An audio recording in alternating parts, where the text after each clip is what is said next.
Today, students, we are doing lesson 13 from the English Bal Bharati textbook for Standard 5, The Adventures of Gulliver. This lesson is only part of the story. So, before we begin the lesson, let's understand a little bit about the story. The Adventures of Gulliver. Gulliver Travels is an interesting book written by a well known English writer, Jonathan Swift.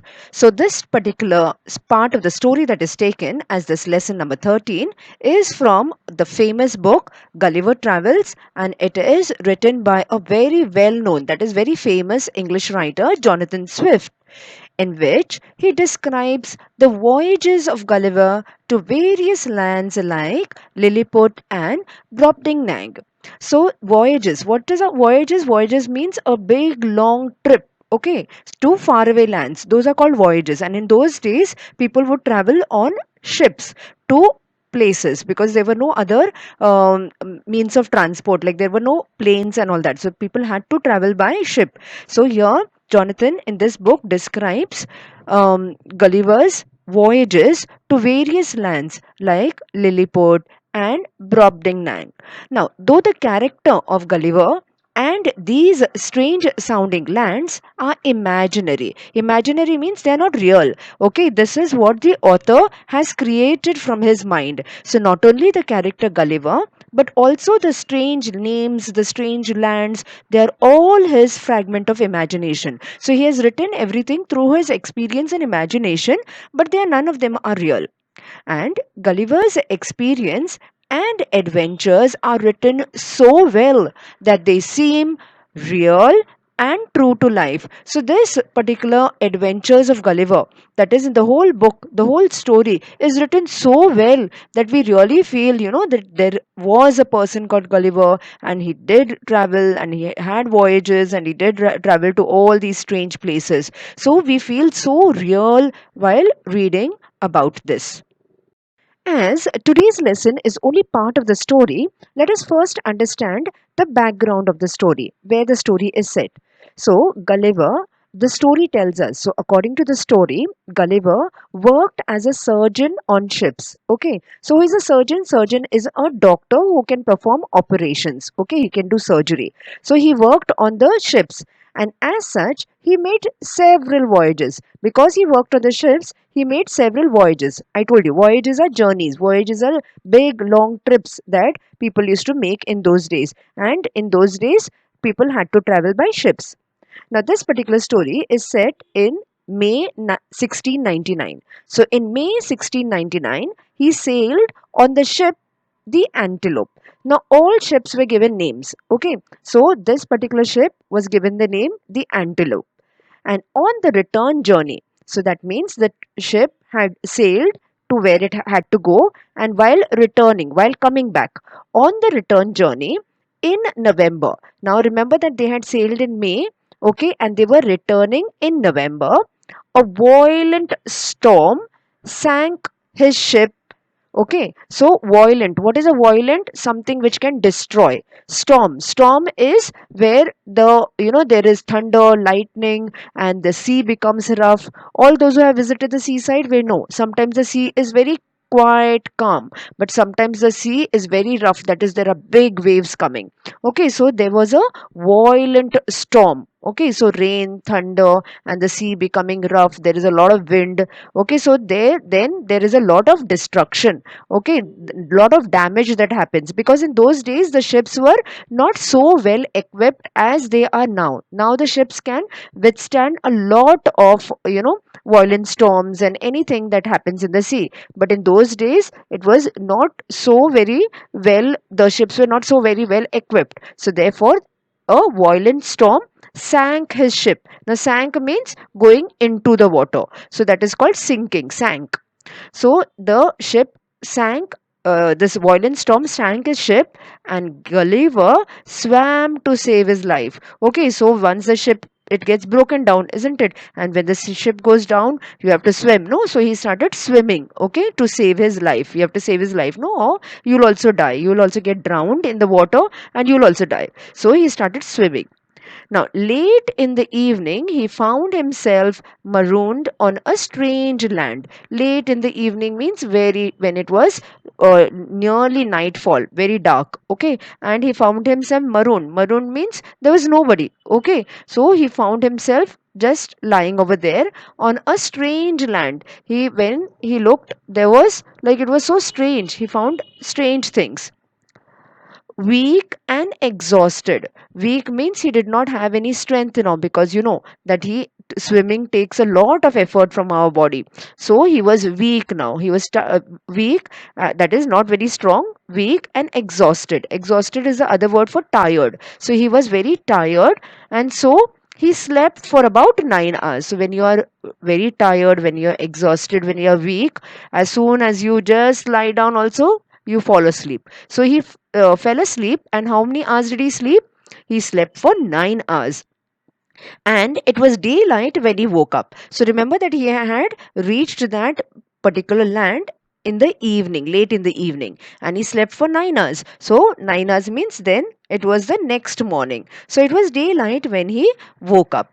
Now this is the background of the story, and let's see what happens next as soon as he wakes up. So let's enjoy the story. So now let us read what happened next in his own words. In his own words means this whole story is written like an autobiography. Okay, autobiography is when you narrate something from your own experience. So Jonathan Swift has written it in as Gulliver talking to us. So that is why we have to listen to his story in his own words. So come along, let's enjoy it. This video was made just for you. Do remember to like, share, and subscribe. Gulliver meets the Lilliputans. I tried to get up from the ground, but I could not move. So here Gulliver continues with the story, and he says that he tried to get up. Remember that he was very, very exhausted, and so he was, he had landed up on the beach, on the land over there, and he had fallen asleep. And when he woke up, he tried to get up from the ground, but he could not move. Now let's see why. I was lying on my back.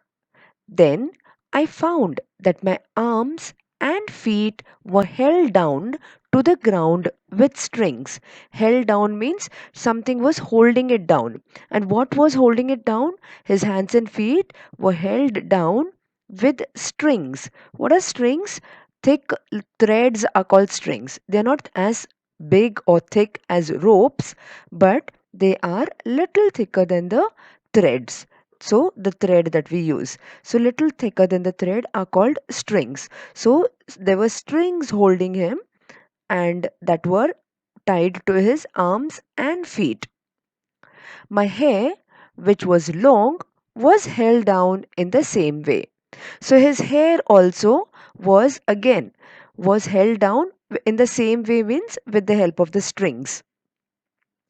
Thousands of strings had been passed across my body, so that I could not move any part of me, but could only lie there on my back looking up at the sky.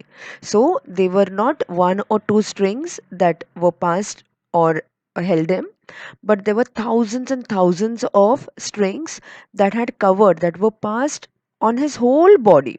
So not only arms, legs, not just that, whole body, even his hair. So that is why he could hardly move. He could not move at all. And only thing he could do now was just lie there looking up at the sky. In a little time, I felt something alive moving on my foot. So, after some time, he was lying over there, and after some time, he found something moving on my foot. Okay, he couldn't see because he couldn't move. Why he couldn't move? Because he was, held down with lots of strings, thousands of strings. So, he found something moving. Then it came over my body and up to my face. So, all the while, he could just feel something moving on his body, right from his foot and across, right from the body, and now nearly up to my face. Turning my eyes down, as much as I could. Okay, so he turned his eyes because that person was right across his face, so it becomes very difficult to see. So, as much as he could, he turned his eyes because you remember he couldn't even move his head. Why he couldn't move his head? Because his hair was held with the strings. So, because his hair was held, he couldn't even move his head. So, with his eyes, he tried to see as much as he could. I saw a man. So, what did he see? He saw a man. Now, he was not half a foot high. So, he was so small that he was not even a half foot high. Now, what is half a foot? If you have a ruler or a scale in your pencil box or compass box, that small scale that you all carry, so that high he was. So, not even that high. So, he was not half a foot high. By his dress, he seemed to be a soldier. So, by the clothes or the dress that he was wearing, he looked as if he is a soldier. Then there came 40 more following the first. So, the first man came, was not even a foot high, and now there were 40 such men who came following him. I was so much surprised that I gave a great cry. So what happened is, as soon as he saw these little men, he was surprised. He was, very scared also maybe. Who are these men? What are they going to do to me? I can't move. Okay.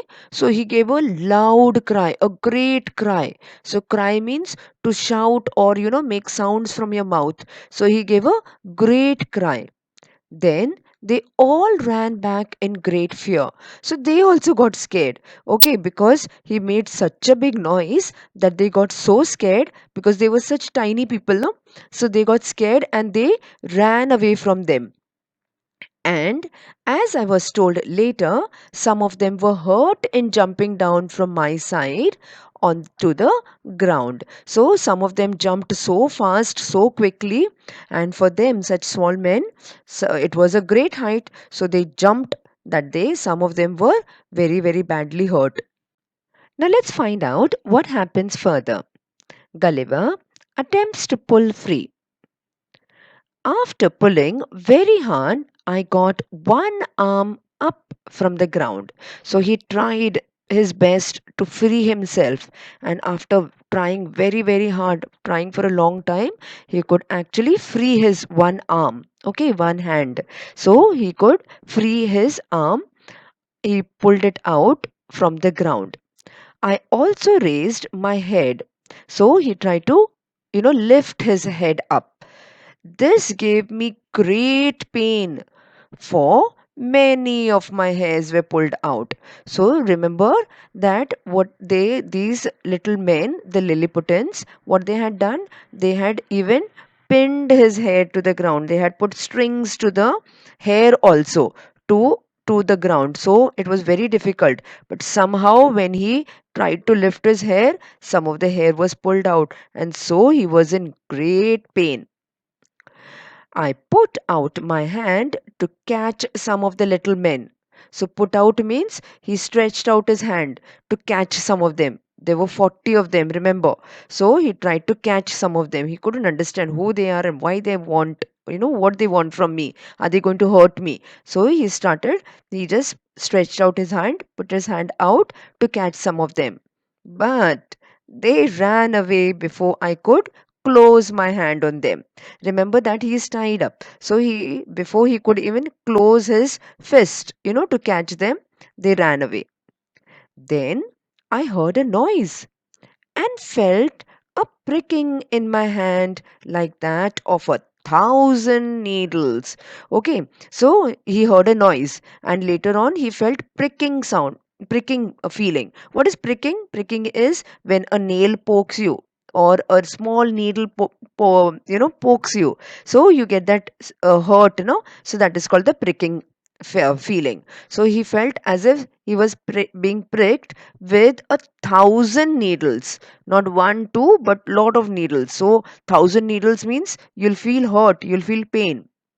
I found that they were shooting arrows at me. So arrows, what are the arrows? The bow and arrows, remember? So they were shooting arrows at me. I was afraid for my eyes because they were just shooting the arrows, no? So the arrow may go into his eyes, no? Our eyes are very sensitive organs. So if they hurt, we could get blind. So he was afraid that some of the arrows may go into his eyes. I put my hand over my face in order to protect his eyes. He put his hand over his face. After this, I thought that the wisest thing, okay, what is wisest thing? The most intelligent or the most clever thing to do. After this, I thought that the wisest thing to do was to lie quiet till night. Okay, so he thought that I will just lie down over here quietly till night. Now remember that this is daytime. So he thought that till the night I'll lie quietly, and then when the night falls, they will all go, and so then I will be able to free myself. I thought that then, my hand being free, I could quickly set free the rest of my body. Okay, so he thought that once the night will, it will be night time, these people will go off, and one arm is free, isn't it? He had freed his arm. So, with that arm, what he would do is the rest of the body he will free himself. Soon, a platform was raised. Now, what's a platform? Anything, a surface where it is raised up. Okay, so that a person can climb up and stand. So, a platform was raised, and an important looking man gave a long speech. So, how did he come to know he's an important looking man? By the way he is dressed, isn't it? By a person's dress, how the person is, the personality of the person, we can judge what kind of a person he is. So here he was an important looking man, gave a long speech. Now, from his gestures, so we can understand that Gulliver did not understand what he spoke. So, from his gestures means from his actions or from the way he was speaking. So, from his gestures, I guessed that he was trying to tell me that they would not harm me if I did as they told. So here he guessed it. Gulliver guessed from his gestures that they would not harm Gulliver only if he did as they told. Okay, so if he listened to them and he followed their instructions, they would not harm him. Now, I too replied with gestures. So, even Gulliver tried to tell them in the form of actions that I would remain quiet. Okay, so through actions, through sign language, he said he will remain quiet. And I also told them that I was hungry. So he also told that he was very, very hungry. Remember that his ship was wrecked and he had, was tired swimming. So he was hungry also. To check your answers to all the textual questions and for free worksheets, visit our website at www.jkacademypro.com. You'll get the link in the description box below. Do remember to like, share and subscribe. This was end of part 1. For a complete lesson, do watch part 1 and 2.